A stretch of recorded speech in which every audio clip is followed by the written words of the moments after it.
The rain tasted like rust and regret. It plastered my hair to my forehead, mirroring the grime clinging to my trench coat. My ribs screamed with each breath, a constant reminder of Bruno's last hurrah. He's got a right hook, that good fellow Redwood. But I was alive, and that was enough for now. Lila Monroe was waiting. The Crestwood mansion was a monument to vanished innocence.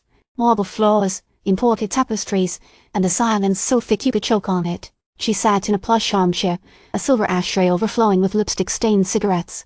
She hadn't aged a day since I seen her at the police station. "You took your time, Mr. Harding," she said, her voice a low tremor.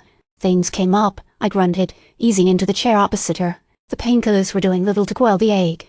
Did they involve nearly getting flattened by a thug with fists the size of hands?" "Something like that. I trust you're making progress on finding my husband." I shifted, avoiding her gaze. Arthur Monroe wasn't exactly a beacon of transparency, Mrs. Monroe.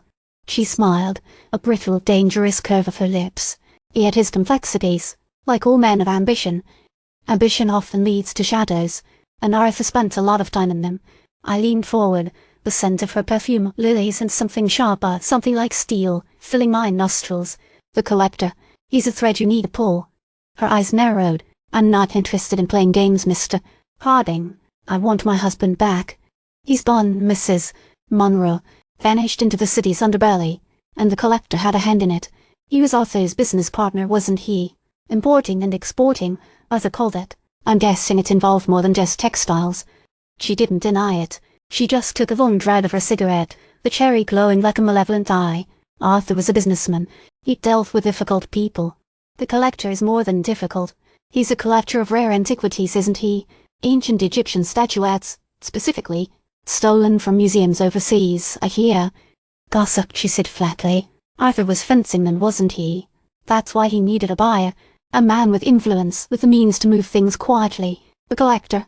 You're building a very elaborate story, Mr. Harding." "I'm following the money, Mrs. Monroe, and the trail leads straight to the collector." I paused, letting the silence hang in the air. "The docks. That's where Arthur was last seen. Warehouse number 7. It was supposed to be a simple transaction." She flinched, a very perceptible tremor in her hand. "What happened there?" "Arthur had a meeting. Sal DeMarco, the foreman, he's not telling me anything useful. Claims he didn't see anything.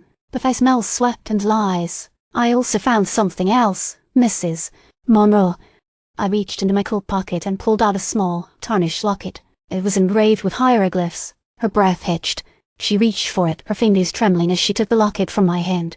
She opened it, revealing a miniature portrait of a woman who bore a striking resemblance to her. "Where did you find this?" she asked, her voice barely a whisper. "At the docks near the warehouse. It was clutched in Arthur's hand." I watched her closely, trying to decipher the emotions swirling behind her eyes. Regret? Fear? Something darker? Suddenly, a voice boomed from the doorway.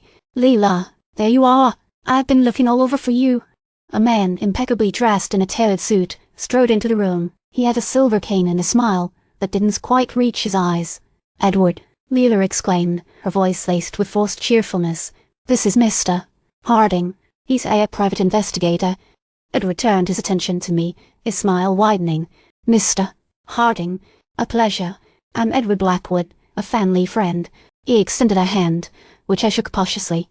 "Lila tells me you're looking into Arthur's disappearance. A terrible ordeal for her, you understand." "It is," I said, letting my gaze sweep over the room. The pieces weren't fitting. Too many convenient smiles, too many carefully constructed facades. "Perhaps you could join us for a brandy, Mr. Harding," Edward suggested. "We can discuss the matter further." I hesitated, then nodded. "Very well." As Edward poured the brandy, I couldn't shake the feeling that I was walked into a carefully orchestrated trap. Edward Blackwood. The name felt familiar. I'd heard it before, somewhere. Then it hit me. Edward Blackwood was a known associate of the collector, a fence for stolen goods, a man with connections to the city's most powerful and corrupt figures. The brandy burned a path down my throat, but it did little to warm the chill that had settled in my bones. I looked at Lila, at Edward, at the opulent surroundings, and I knew that I stumbled into something far more dangerous than a simple missing person case. "I'm going to need to speak with Sal DeMarco again," I said, my voice low and steady. Lila's smile tightened. "I think that can wait, Mr. Harding. You seem agitated." "I'm just following the facts, Mrs. Monroe. And the facts tell me that someone is lying." Edward cleared his throat. "Perhaps Mr. Harding should rest. This is all very stressful." I ignored him. So the Marco claims he didn't see anything at the warehouse. I want to know who he's protecting. Lila's eyes narrowed. You're making a great deal of trouble for yourself, Mr. Harding. I'm just looking for answers, Mrs. Monroe, and the truth always has a way of surfacing. Suddenly, the lights flickered, plunging the room into momentary darkness. When they came back on, Edward Blackwood was standing closer to Lila, his hand resting protectively on her arm. Perhaps Mr. Harding should leave, he said, his voice dangerously smooth. For his own safety. I stood up, pushing back my chair. I'm not leaving, Mr. Blackwood. Not until I find out what happened to Arthur Monroe. I walked towards the door, ignoring the icy stares that followed me. As I reached the threshold, I heard Lila's voice, low and menacing. You're playing a very dangerous game, Mr. Harding, and you might not live to see the end of it. I didn't reply.